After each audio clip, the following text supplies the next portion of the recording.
Welcome to Policy on Demand. I'm Pat Brown. The U.S. District Court in Colorado recently ruled in Liberty Global versus the U.S.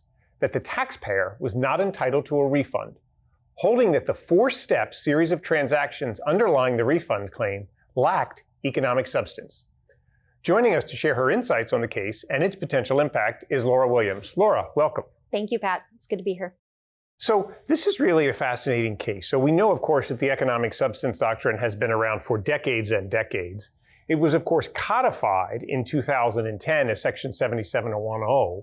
And the specific statutory language not only introduced a two-pronged test, which the judge talks about in the case, but also had this concept of relevance. That is to say, in a transaction where the economic substance doctrine is relevant, this two-pronged test will apply. And this probably is the first case since the doctrine was codified to maybe speak to that question of relevance in this specific factual context of this transaction. So kind of with that as background, give us a little bit of the factual background to this case. Sure.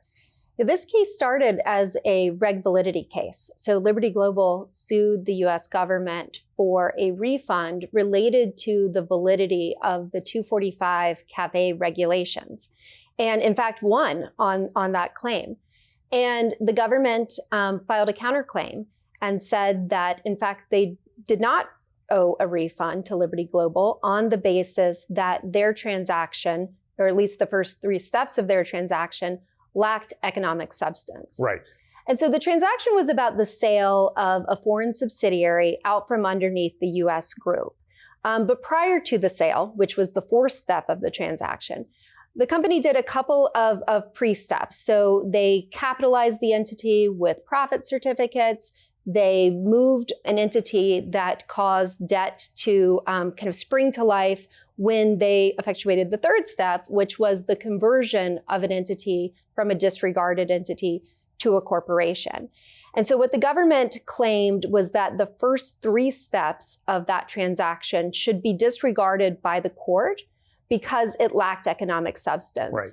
And it focused its argument on the fact that the taxpayer had achieved an unintended tax benefit and that they failed kind of the two prongs of the test. Right. And so the disregarding of those steps was appropriate. Right. So as we think about this decision, obviously, a significant victory from the government's perspective. As a taxpayer, who does this decision apply to?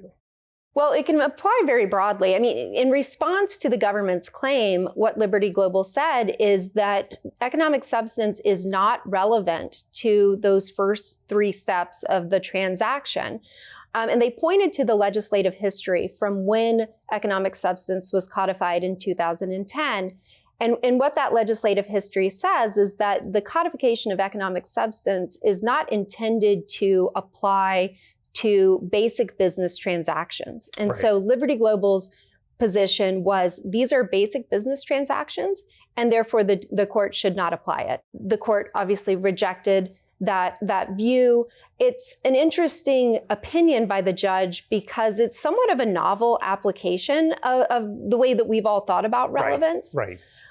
He looks at, was there an unintended tax benefit? Right? Does the taxpayer fail the two prongs of the test? And then he treats the basic business transaction piece of this as an exception for which he concludes that it doesn't apply to Liberty Global's facts. Right. But the application, this is in the District Court of Colorado, so the immediate impact is on taxpayers in Colorado. Right. But given your points earlier about it's been a while, no, we haven't had any court cases that directly address relevancy. Taxpayers across the country are paying very close attention to this case. Right. Just on your point about basic business transaction, there was some surprising language in the decision, at least for those of us who practice in the area, indicating that because the taxpayer had retained advisors, this didn't look to the judge like a basic business transaction. I think for those of us who practice in this area, it's hard to imagine doing a spin-off or indeed even thinking through things like partnership allocations without having tax advisors. And yet one would still think that those could potentially qualify as basic business transactions. So in some respects, some of the language in the decision, you read it and you think, I'm not really sure how to apply that outside of the precise facts of this case, but that's obviously one of the challenges ahead of all of us as we think about this. So let's talk about what comes next. So what are the next steps for the parties in this case? So a representative from Liberty Global stated yesterday, or maybe even today, that they plan to appeal the decision, Right. as would be expected. And another interesting, open question is whether the government plans to appeal the decision with respect to the reg validity. One would expect that they will, given the wide application of the regulations, but that is still to be determined. Right, so we've got Liberty Global 1, the victory for the taxpayer on the question of reg validity. Liberty Global 2, the victory for the government on the question of economic substance. So potentially both parties appealing here. And as you mentioned, the taxpayer at least has already indicated their intention to appeal publicly. So we'll see where that goes. Stepping back from the particular facts of this case and this particular decision, you touched on this a little bit already, Laura, but if you're sitting at a company now, how do we think about talking to companies about this decision? Well, I think it's important to first realize that the scope of this decision is very limited, right, to the District of Colorado. Right. And for taxpayers that are sitting outside of that district, you should always be considering business purpose as you're working through your transactions. Right. We know that the government is more willing to assert economic substance in cases, and so Right. taxpayers And should we've just talked be about aware. that question in the past as well. The fact on policy on demand, we've had conversations about seemingly a greater willingness on the part of government to invoke economic substance. So that's a great point. Mhm. So I guess if I were to summarize that, I would say more to come. We don't know what the taxpayer might do, but we think they're likely to appeal, and so where this leads.